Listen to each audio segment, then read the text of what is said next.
Bayangkan kamu sedang mencari ide untuk tugas sekolah atau konten media sosial. Lalu dalam waktu kurang dari 1 menit, semuanya sudah siap. Kamu tinggal copy-paste dan selesai. Inilah kekuatan dari ChatGPT, aplikasi berbasis AI yang mampu menjawab berbagai pertanyaan, bahkan yang rumit sekalipun. Teknologi ini telah digunakan oleh jutaan orang di seluruh dunia, mulai dari pelajar content creator, jurnalis, programmer, sampai pebisnis. Tapi di balik popularitasnya yang luar biasa, ada sisi gelap yang membuat beberapa negara, termasuk Indonesia, memilih untuk membatasi atau bahkan memblokir akses ke aplikasi ini. Apa yang sebenarnya terjadi? Mari kita bahas. Selamat datang di Ruang Tahu.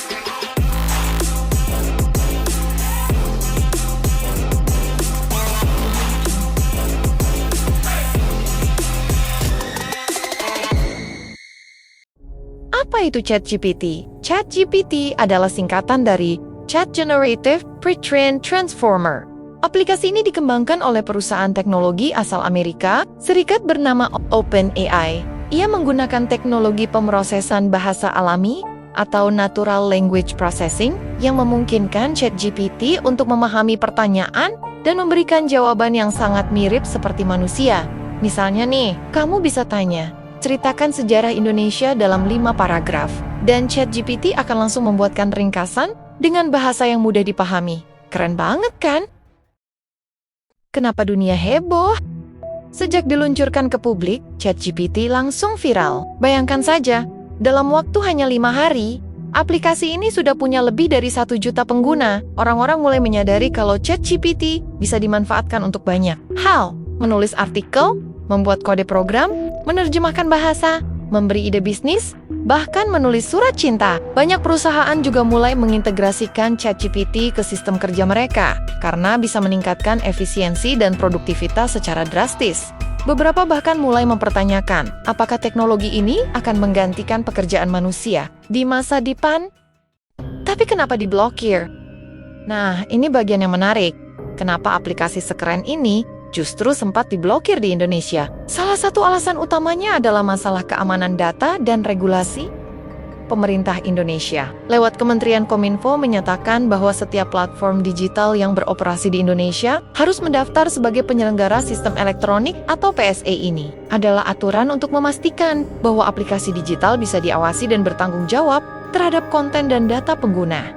Sayangnya, OpenAI sebagai pengembang ChatGPT belum mendaftarkan platform mereka ke dalam sistem PSE saat itu.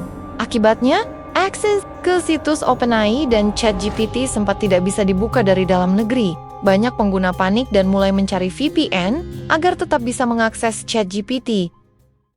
Apakah ini satu-satunya kasus? Ternyata tidak. Indonesia bukan satu-satunya negara yang membatasi akses ke ChatGPT.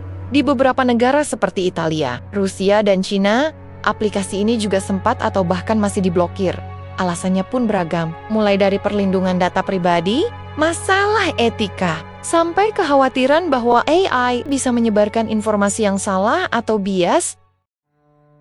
Apa dampaknya buat kita?